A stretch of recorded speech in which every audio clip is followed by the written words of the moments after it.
Ali Baba dan 40 penyamun.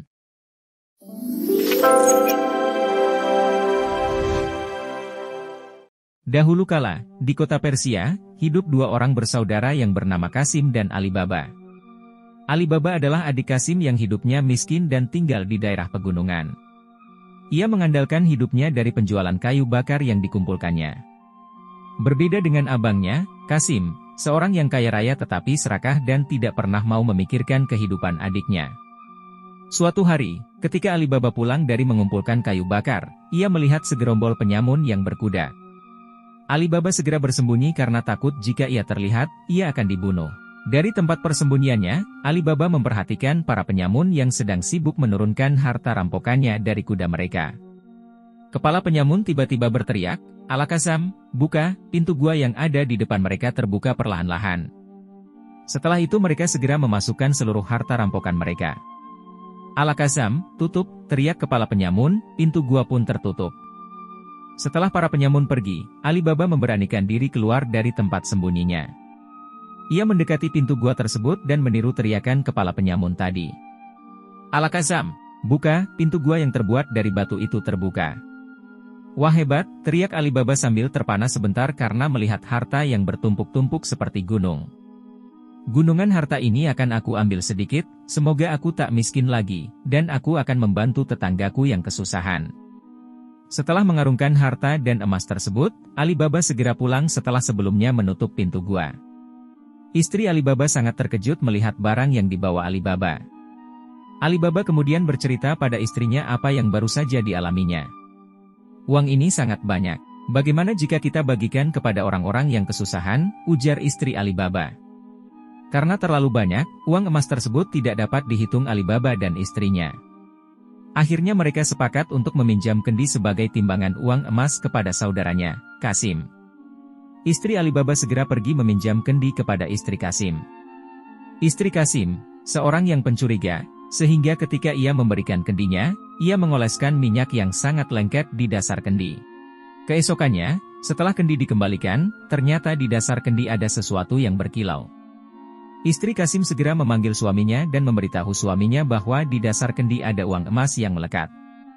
Qasim segera pergi ke rumah Ali Baba untuk menanyakan hal tersebut. Setelah semuanya diceritakan Ali Baba, Qasim segera kembali ke rumahnya untuk mempersiapkan kuda-kudanya. Ia pergi ke gua harta dengan membawa 20 ekor keledai.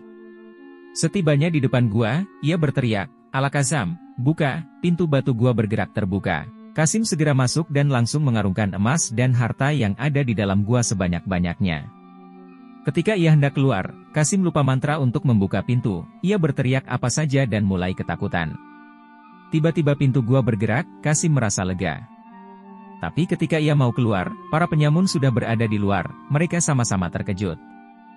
"Hei maling! Tangkap dia, bunuh!" teriak kepala penyamun. "Tolong saya jangan dibunuh, mohon Qasim." Para penyamun yang kejam tidak memberi ampun kepada Qasim. Ia segera dibunuh.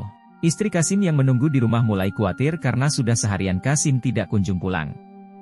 Akhirnya ia meminta bantuan Ali Baba untuk menyusul saudaranya tersebut. Ali Baba segera pergi ke gua harta. Di sana ia sangat terkejut karena mendapati tubuh kakaknya sudah terpotong. Setibanya di rumah, istri Qasim menangis sejadi-jadinya. Untuk membantu kakak iparnya itu Ali Baba memberikan sekantung uang emas kepadanya. Istri Qasim segera berhenti menangis dan tersenyum, ia sudah lupa akan nasib suaminya yang malang. Ali Baba membawa tubuh Qasim ke tukang sepatu untuk menjahitnya kembali seperti semula. Setelah selesai, Ali Baba memberikan upah beberapa uang emas. Di lain tempat, di gua harta, para penyamun terkejut karena mayat Qasim sudah tidak ada lagi. Tak salah lagi, pasti ada orang lain yang tahu tentang rahasia gua ini, ayo kita cari dan bunuh dia, kata sang kepala penyamun.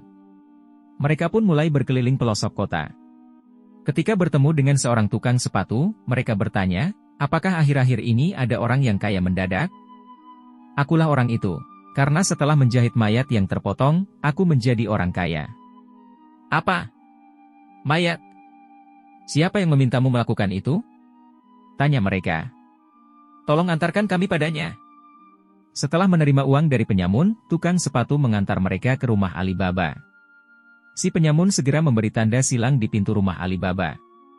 Aku akan melaporkan pada ketua, dan nanti malam kami akan datang untuk membunuhnya, kata si penyamun. Tetangga Alibaba, Morijana yang baru pulang berbelanja melihat dan mendengar percakapan para penyamun. Malam harinya, Alibaba didatangi seorang penyamun yang menyamar menjadi seorang pedagang minyak yang kemalaman dan memohon untuk menginap sehari di rumahnya. Alibaba yang baik hati mempersilakan tamunya masuk dan memperlakukannya dengan baik. Ia tidak mengenali wajah si kepala penyamun. Morijana, tetangga Alibaba yang sedang berada di luar rumah, melihat dan mengenali wajah penyamun tersebut. Ia berpikir keras bagaimana cara untuk memberitahu Alibaba. Akhirnya ia mempunyai ide dengan menyamar sebagai seorang penari. Ia pergi ke rumah Alibaba untuk menari. Ketika Alibaba, istri dan tamunya sedang menonton tarian, Morijana dengan cepat melemparkan pedang kecil yang sengaja diselipkannya di bajunya ke dada tamu Alibaba. Alibaba dan istrinya sangat terkejut. Sebelum Alibaba bertanya, Morijana membuka samarannya dan segera menceritakan semua yang telah dilihat dan didengarnya. Morijana, engkau telah menyelamatkan nyawa kami, terima kasih. Setelah semuanya berlalu, Alibaba membagikan uang peninggalan para penyamun kepada orang-orang miskin dan yang sangat memerlukannya.